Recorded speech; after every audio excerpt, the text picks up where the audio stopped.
نہ ہی انٹرپول نے کوئی قدم اٹھایا۔ قصہ مختصر، ابا جس دن پاکستان کی سرزمین پر قدم رکھیں گے وہ گرفتار ہو جائیں گے اور ان کو پھانسی دے دی جائے گی۔ یہ بات تمہارے والدین کو پتہ ہے، مگر بدنامی کے ڈر سے کسی کو بتائی نہیں جاتی۔ وہ کسی بھی جذبے سے آ رہی نگاہوں سے سامنے باڑ کو دیکھتا رہا تھا۔ حیا یکٹک اسے دیکھی گئی۔ اس کے گھر میں پھپھو کے شوہر کا ذکر کوئی نہیں کرتا تھا، شاید دانستہ طور پہ ایسا کیا جاتا تھا۔ میں ایک غدار کا بیٹا ہوں، میرا باپ ایک ملک دشمن ہے، اس ذلت کے باوجود ہم ابا کے ساتھ رہنے پہ مجبور ہیں۔ احساس جرم ہے یا قدرت کی سزا؟ وہ وقت گزرنے کے ساتھ ساتھ اپنا ذہن کھوتے جا رہے ہیں۔ سزائے موت کا خوف ان کے لیے ناسور بنتا جا رہا ہے۔ جو انہوں نے تمہارے ساتھ کیا اس پہ ان کو معاف کر دینا۔ وہ میرے باپ ہیں، اور باوجود اس کے کہ یہ حقیقت بہت جگہ پہ میرا سر جھکا دیتی ہے، میں ان سے محبت کرنے پہ مجبور ہوں۔ حیا نے گہری سانس لی۔ اس کے کسی قصے میں اس کا قصہ نہیں تھا، کسی داستان میں اس کی داستان نہ تھی۔ میں کام سے باہر جا رہا ہوں، آج کھانا کھا کر جانا۔ وہ اٹھا اور دروازہ کھول کر اندر چلا گیا۔ شاید وہ صرف ابھی تنہائی چاہتا تھا۔ حیا گردن مڑ کر اسے جاتے ہوئے دیکھنے لگی۔ وہ ننگے پاؤں لکڑی کے فرش پہ چلتا سیڑھیوں کی طرف بڑھ رہا تھا۔ حیا، حدیجہ! ٹالی نے انہیں اس وقت پکارا جب وہ دونوں ڈی جے کی شاپنگ پر تبصرہ کر رہی تھیں۔ وہ 13 فروری کی دوپہر تھی، انہیں ترکی آیا 8واں روز تھا، اور ڈی جے جو ویلنٹائن ڈے کی رونق دیکھنے آج ٹاکسم گئی تھی، مایوسی واپس آئی تھی۔ پاکستان کے برعکس ترک ہر کام چھوڑ کر سرخ رنگ میں نہا نہیں جاتے تھے، بلکہ سوائے سرخ پھولوں کی فروخت کے استنبول میں ویلنٹائن ڈے کے کوئی آثار نہ تھے۔ جب ڈی جے خوب مایوس ہو چکی تو اس سے یہ کہہ کر اپنے خیالات میں ترمیم کر لی کہ باہر میں گیا سینٹ ویلنٹائن، ہمیں اس تہوار سے کیا لینا دینا۔ ان کی اس گفتگو میں مخل ہونے والی اسرائیلی ایکسچینج اسٹوڈنٹ تھی۔ ہاں، وہ دونوں رک کر نیچے دیکھنے لگیں جہاں ڈالی ان کے بنک سے نیچے لٹکتی سیڑھی کے ساتھ کھڑی تھی۔ وہ لڑکی تمہارا پوچھ رہے تھے؟ حیا اور ڈی جے نے ایک دوسرے کو دیکھا اور پھر ڈالی کو۔ کون سے لڑکے؟ وہ فلسطینی ایکسچینج اسٹوڈنٹس جو ساتھ والے ڈورم میں رہتے ہیں۔ وہ مجھ سے پوچھ رہے تھے کہ وہ پاکستانی لڑکیاں کیسی ہیں، اور یہ کہ ان کو کوئی مسئلہ وغیرہ تو نہیں ہے، اور یہ بھی کہ تم دونوں آج شام کی چائے کامن روم میں ان کے ساتھ پیو، وہ تمہارا انتظار کریں گے۔ Okay bye. ایک اسرائیلی مسکراہٹ ان کی طرف اچھالتی ہاتھ ہلا کر وہ باہر نکل گئی۔ یہ فلسطینیوں کو ہمارا خیال کیسے آ گیا؟ اس جالی کی درخت سے دل بھر گیا ہوگا شاید۔ ڈی جے نے کیا سرائی کی؟ حکومت، وہ ہمیں ضرور اپنی مسلمان بہنیں سمجھ کر بلا رہے ہوں گے۔ اتنے ہینسم لڑکوں کی بہن بننے پر کم از کم میں تیار نہیں ہوں۔ یہ بھائی چارہ تمہیں ہی مبارک ہو۔ ڈی جے پدک اٹھی۔ چلو پھر تیار ہو جائیں تاکہ وقت پہ پہنچ سکے۔ حیا لکڑی کی سیڑھی سے نیچے اترنے لگی۔ صرف ہمیں ہی بلایا ہے، یہ عرب اسرائیلی دوستی کی زندہ مثال بھی موجود ہوگی۔ ڈی جے کا اشارہ ٹالی کی طرف تھا۔ پتہ نہیں۔ حیا نے شانے اچکا دیے۔ وہ الماری سے کپڑے نکالنے لگی۔ ہر موقع کی مناسبت سے مکمل ڈریسنگ کرنا اس کا جنون تھا۔ کپڑوں پہ ایک سلوٹ تک نہ ہو اور میک اپ کی ایک لکیر بھی اوپر نیچے نہ ہو، وہ ہر بات کا خیال رکھتی تھی۔ البتہ لڑکوں کی دعوت پہ جانے کی اجازت پاکستان میں ابا یا تایا فرقان کبھی نہ دیتے، مگر وہ ادھر کون سا دیکھ رہے تھے؟ یہ ترکی تھا اور یہاں سب چلتا تھا۔ وہ 3 لڑکے تھے، معتم المرتضیٰ، حسین اور مومن۔ ان کے 2 فلسطینی دوست محمد قادر اور نجیب اللہ جاتی دعوت کے شروع میں موجود رہے، پھر اٹھ کر چلے گئے، مگر ان تینوں میزبانوں نے ایسے طریقے سے میزبانی نبھائی۔ وہ تینوں اسمارٹ اور گڈ لکنگ سے لڑکے ایک جیسے لگتے تھے۔ متسم ان میں ذرا لمبا تھا، اس کا نام متسم مرتضیٰ تھا، مگر یہ ڈی جے نے بعد میں نوٹ کیا تھا کہ وہ فیس بک پر اپنا نام متسم اینڈ مرتضیٰ لکھتا تھا۔ وجہ انہیں کبھی سمجھ نہیں آئی۔ حسین اور متسم ان دونوں کو بالکل اپنی چھوٹی بہنوں کی طرح ٹریٹ کر رہے تھے، البتہ اس بھائی چارے سے مومن متفق نہ تھا۔ وہ فلرٹی نظر باز سا لڑکا کچھ بھی تھا مگر مومن نہ تھا۔ البتہ وہ دونوں اس کو اپنی موجودگی میں سیدھا کیے ہوئے تھے۔ وہ دونوں اتنے ملنسار اور مہذب لڑکے تھے کہ حیا کو اپنے سارے کزنس ان کے سامنے بیکار لگے۔ البتہ جیہان کی بات اور تھی، اس سے فوراً اپنی رائے میں ترمیم کی۔ اگلے ہفتے حسین کا برتھ ڈے ہے۔ حسین موبائل پر فون سنتے باہر گیا تو مومن نے بتایا، پھر تو ہمیں اسے ٹریٹ دینی چاہیے۔ ڈی جے سوچ کر بولی، اور گفٹ بھی؟ حیا کو خیال آیا، ہم دونوں اس کے لیے گھڑی خریدنے کا سوچ رہے ہیں، اور جو ہم نے جواہر میں دیکھی ہے 130 لیراز کی ہے۔ معتصم نے چائے کا آخری گھونٹ پی کر کپ میز پر رکھا۔ یعنی یہ پاکستانی روپوں میں؟ حیا نے سوچتے ہوئے پرس میں ہاتھ ڈالا تاکہ موبائل کے کیلکولیٹر سے حساب کر سکے۔ 7150 پاکستانی روپے۔ معتصم جھک کر پیسٹریز کی پلیٹ سے ایک ٹکڑا اٹھاتے ہوئے بولا۔ حیا کا پرس کو کھنگالتا ہاتھ رک گیا۔ اس نے حیرت اور بے یقینی سے معتصم کو دیکھا۔ تم نے اتنی جلدی حساب کیسے کر لیا؟ میں میتھس کا اسٹوڈنٹ ہوں۔ وہ چھینپ کر مسکرا دیا۔ اور معتظم کا ایک ہی خواب ہے کہ وہ میتھس میں نوبل پرائز لے۔ مومن حیا کے ہاتھوں کو دیکھتے ہوئے کہنے لگا۔ وہ تھوڑی دیر بعد معتصم سے آنکھیں بچا کر حیا کے سراپے کا جائزہ لے لیتا تھا۔ حیا قدرے رخ موڑ کے معتصم کی طرف متوجہ ہوئی۔ تم میتھس کے اسٹوڈنٹ، جلدی سے بتاؤ کہ اتنی مہنگی گھڑی کو خریدنے کے لیے ہم چاروں پیسے تقسیم کریں تو ہر ایک کا حصہ کتنا ہوا؟ 32 لیرہ اور 50 قرش۔ اوکے۔ حیا نے گہری سانس لی اور پرس کھولا۔ ان کو پیسے انہوں نے زبردستی تھمائے۔ مومن کو تو کوئی اعتراض نہ تھا، مگر معتصم ان سے رقم لینے پہ متسبسب تھا۔ مگر یہ ایک انکہی بات تھی کہ بغیر اسکالرشپ کے استنبول جیسے مہنگے شہر میں وہ سب اتنا ہی افورڈ کر سکتے تھے۔ وہ تینوں جواہر کے لیے نکل رہے تھے۔ معتصم نے بتایا کہ وہ ابھی حسین سے نظر بچا کر گھڑی خرید لائیں گے۔ ان کو بھی ساتھ چلنے کی پیشکش کی اور ڈی جے ہاں کرنے ہی والی تھی کہ حیا نے اس کا پاؤں اپنے جوتے سے زور سے کچلتے بظاہر مسکراتے ہوئے انکار کر دیا۔ نہیں، آپ لوگ جائیں، ہم آج ہی ہو کر آئے ہیں۔ وہ تینوں چلے گئے تو ڈی جے نے برا سا منہ بنا کر اسے دیکھا۔ تم نے انکار کیوں کیا؟ پاگل عورت، تم پاکستان سے آئی ہو یا نیو یارک سے؟ ان کی دعوت قبول کر لی، یہی بہت ہے۔ اب ہم ان کے ساتھ سیر سپاٹوں پہ بھی نکل جائیں، دماغ ٹھیک ہے؟ مگر وہ تو ہمارے بھائیوں کی طرح ہیں۔ پیچھے ہمارے اصلی والے بھائیوں کو پتہ چلا تو کل ہی پاکستان واپس بلا لیں گے، اس لیے اپنی اوقات میں واپس آؤ اور رات کے کھانے کی تیاری کرو۔ وہ موبائل کے ساتھ نتی ہینڈ فریز کانوں میں لگاتے ہوئے بولی۔ زہر ملا کر دوں گی تمہیں۔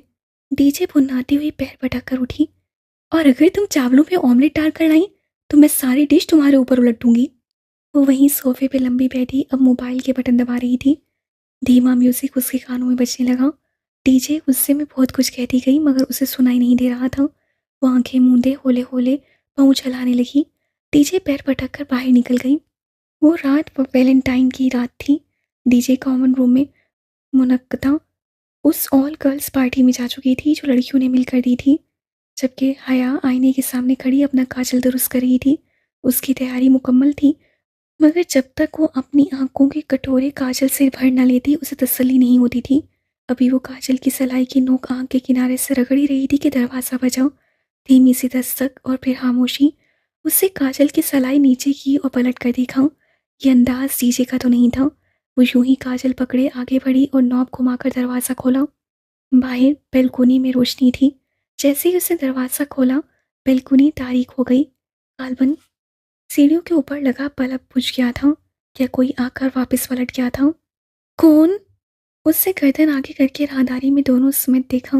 ہر سو خاموشی تھی۔ بیلکونی ویران تھی، وہاں سردی تھی اور اندر کمرہ گرم تھا۔ وہ چند ثانیے کھڑی رہی پھر دھیرے سے شانے اچکا کر پلٹنے ہی لگی تھی کہ اوہ نہیں!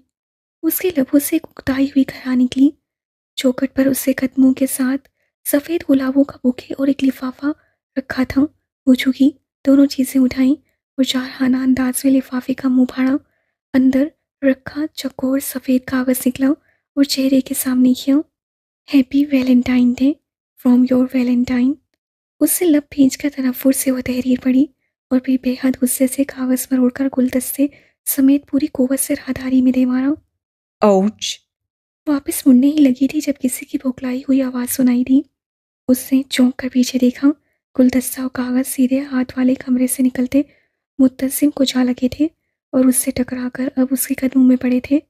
یہ کیا ہے؟ وہ ہکا بکا کھڑا تھا۔ آئی ایم سوری معتصم، وہ شدید بیزاری سے بامشکل ضبط کر کے بولی۔ معتصم کو وضاحت دینے کا سوچ کر ہی اس سے کوفت ہونے لگی تھی۔ یہ میں نے تمہیں نہیں دیے بلکہ کسی فضول انسان نے مجھے بھیجے ہیں، تم برا مت ماننا اور ان کو ڈسٹ بن میں ڈال دینا۔ وہ ایک ہاتھ دروازے پر رکھے دوسرے میں کاجل پکڑے ذرا رکھائی سے بولی۔ معتصم نے جھک کر وہ کاغذ اٹھایا اور سیدھے ہوتے ہوئے اس کی شکن درست کر کے چہرے کے سامنے کیا۔ حیا کو کوفت ہونے لگی۔ میں کہہ رہی ہوں نا سوری. وہ جو قطرے بن ہوئے سکیڑے کاغذ کو دیکھ رہا تھا چونک کر اسے دیکھنے لگا.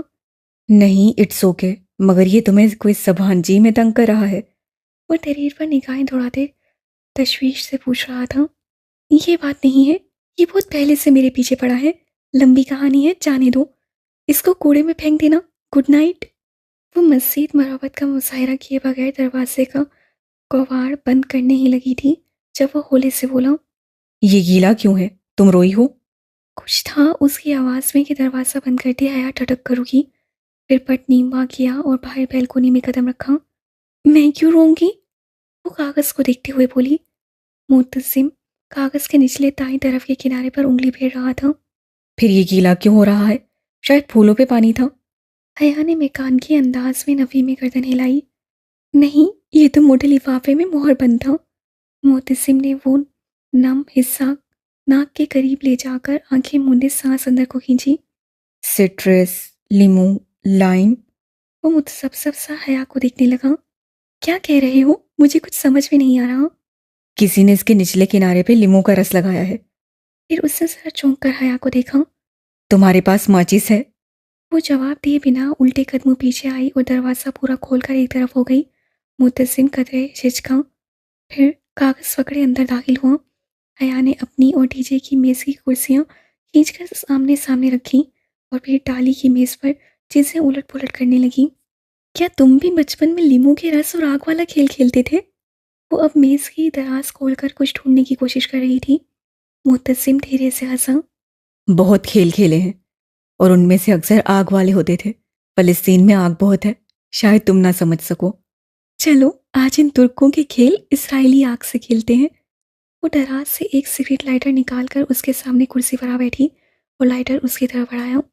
معتصم نے لائٹر کا پہیا انگوٹھے سے دبا کر گھمایا تو آگ کا نیلا سرد سا شعلہ جل اٹھا. احتیاط سے، وہ بے اختیار کہہ اٹھی. معتصم نے جواب نہیں دیا. وہ ہتھ کے نم حصے کو جو ابھی تک نہیں سوکھا تھا شعلے کے قریب لایا، ذرا سی تپش ملی اور الفاظ ابھرنے لگے. بڑے بڑے کر کے لکھے انگریزی کے 3 حروف ARP. وہ حرف این فرام یور ویلنٹائن کے نیچے لکھے تھے. وہ دونوں چند لمحے کاغذ کے ٹکڑے پہ ابھرے پورے حروف کو تکتے رہے، پھر ایک ساتھ گردن اٹھا کر ایک دوسرے کو دیکھا. عرب، ایرب، کیسا لفظ ہے یہ؟ حیا نے ممکنہ ادائیگی کے دونوں طریقوں سے حروف کو ملا کر پڑھا. شاید کوئی نام. کیا عرب کوئی ترک نام ہے؟ معلوم نہیں. معتصم نے شانے اچکا دیے. حیا سوچی نگاہوں سے کاغذ کو رکھتی رہی. کیا میں تمہاری کوئی مدد کر سکتا ہوں؟ اس نے ایک نظر معتصم کو دیکھا، پھر نرم سا مسکرائی. تم کر چکے ہو. وہ ہولے سے مسکرا کر کھڑا ہوا اور کاغذ میں اس پر رکھا. وہ جو بھی ہے شاید تمہیں اپنا نام بتانے کی کوشش کر رہا ہے. وہ کون ہو سکتا ہے تم بہتر سمجھ سکتی ہوگی. مجھے اب چلنا چاہیے. Thank you Mutasim. معتصم نے ذرا سی سر کو جنبش دی اور باہر نکل گیا.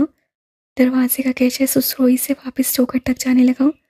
حیا چند لمحے میز پر رکھے کناروں سے بھورے ہوئے کاغذ کو دیکھی گئی، پھر بے اختیار کسی مکان کی عمل کے تحت اسے ہاتھ میں پکڑی کاجل کی سلائی کو سیدھا کیا اور بائیں ہتھیلی کی پشت پہ وہ 3 حروف اتارے. دروازہ چوکھٹ کے ساتھ لگنے ہی والا تھا. ذرا سی طرز سے باہر راداری میں گرا گلدستہ دکھائی دے رہا تھا. 1-2 پل مزید گزرے اور زوردار ٹھاک کی آواز کے ساتھ دروازہ بند ہو گیا. وہ اپنی ہتھیلی کی پشت پہ سیاہ رنگ میں لکھ کے وہ 3 الفاظ سیکھ رہی تھی.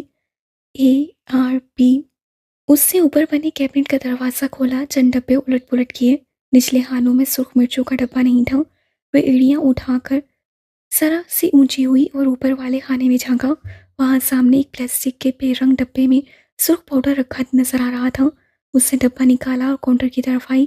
وہاں ڈی جے کھڑی تھی، سلیب پہ کٹنگ بورڈ کے اوپر پیاز رکھ کے کٹاکٹ کاٹ رہی تھی.